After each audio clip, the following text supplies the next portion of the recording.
my name is Dr. Russ Schroder. In a minute, we're going to sit down and have a consultation together. We're going to talk about your case. We're going to talk about what's wrong with you. And we're going to talk about whether or not we'll be able to accept you as a patient. But first, what we need to talk about is the condition that happens in the spine called bulging, herniated, or degenerating discs causing pressure on the nerves. To simplify this, we're going to look very closely at the models on the left side of my desk in front of you. If you'll look at the 4 models that are sitting on the tray, we're going to review those very thoroughly. The first one is a healthy spinal segment. Notice how there's a cushion on the top. That is the jelly donut disc that sits between each of the bones. The next segment down is the spinal bone. It's basically square in the front with little pieces of bone that stick out in the back. These are simply attachments of muscles. Inside and sticking out of the side of the vertebrae are the nerves, the spinal cord and the nerves. The next segment down is the cushion and then the bone on the bottom, which is magnetized sitting to the tray. You can touch them. You're allowed to move them around slightly. Do not pull on the nerves. Please do not pick at them. They are nice models. They are representative of what's going on in the body. And please do not try and force motion into the segment. Otherwise, feel free to look at them. Notice how the space in between each of the bones in the first segment is about ½ inch thick. This is normal. This is what we want. The height of the space between the bones is directly related to the space where the nerves come out between the bones. So notice in the second segment on the tray how there's less space between the bones. Notice how the cushions are starting to wear thin. They've dehydrated some. They've lost some of their space. And if you look at the top of the model right there, you will see how there are some cracks or tears in the outer rings of the segment. Notice how it's a bit like a jelly donut. There's rings on the outside of cartilage and jelly or gel on the inside. That's the nucleus. Notice how it's dried out and it's thinner in that second model. In these early stages, physical therapy, chiropractic, stretching, exercise work very well to minimize damage. Next, look at the third segment, or the second phase of degeneration. On this, you will see scar tissue developing. You will see how it's dried out. Notice how there are bone spurs growing around the edges of the bone. This is, on any X-ray, MRI, or CT, would be labeled as spinal arthritis, or degenerative disc disease, or degenerative joint disease. Look closely at how the rings on the outer portion have allowed some of that material on the inside to leak out. This is bad. When these segments start to bulge, protrude, or herniate, they put pressure on the nerves.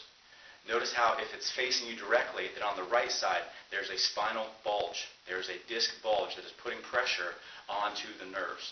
Notice how there's a lot less space between those bones for the nerves to get out.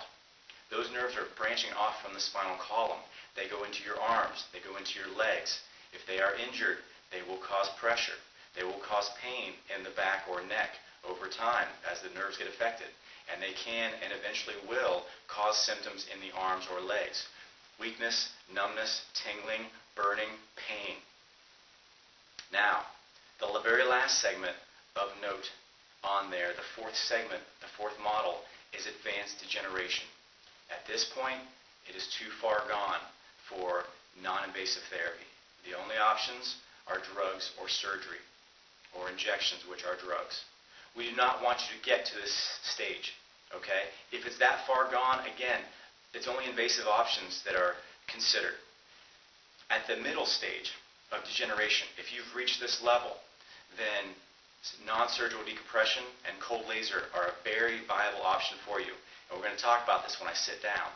It's to try and prevent you from having the next 3 models done to you, to your spine, because the next 3 models are surgery.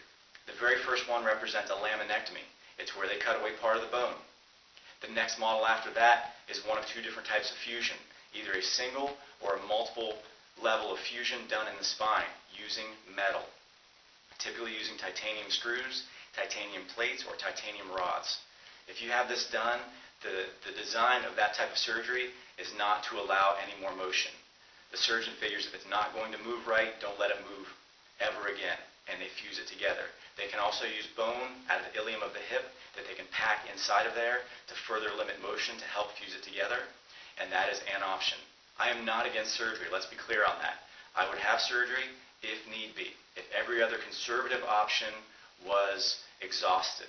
However, no one wants to have spinal surgery because we know the outcome is not very good. It's not because the surgeon does a very bad job, it's because of the scar tissue. Let's be clear about that. Scar tissue is pretty much the #1 reason why surgeries fail after the first few months. The outcomes are just not as good long term, and they're starting to shut down the number of surgeries that they do, even though the popularity is increasing in different places throughout the United States. So, our ultimate goal is to help you while you're in those early stages to determine if you are a candidate for our program and if we want to work with you. If it's severe enough for us to give you back your quality of life, then that's what we want to do. Now, what we're going to do in just a few moments, I'm going to sit down, we're going to have a conversation about non-surgical spinal decompression. I'll go over some of the details then, but to suffice it to say, it is a type of traction. But although it is a type of traction, it is a high-tech type of traction. 13 times per second, the machine, the computers on board, is sensing for when the body resists against opening up the joint spaces. By separating the bones, by creating a vacuum in the discs, it's able to draw back in loose material, to build water back into the disc. And this is what we ultimately want to do. Because if they do surgery and they cut away bone or they cut away disc, the spine is that much less stable, which is why they oftentimes want to fuse it together. Even if they cut part of the disc away or even if they cut part of the bone away, oftentimes in our area of the world, in Ohio and West Virginia, they tend to fuse things together. Remember, those segments don't ever move again, which means the areas around them have to move more and have exaggerated motion and wear out sooner. Non-surgical spinal decompression and cold laser are a conservative way to treat the discs, to treat the injuries, to treat the compression on the nerves, to give you your quality of life back. We're going to talk about this in just a minute. I'm about to walk through that door. We're going to sit down, talk about your case, and it'll be your turn to talk. So get ready, strap on your seatbelts, and you can enjoy the ride. Thank you.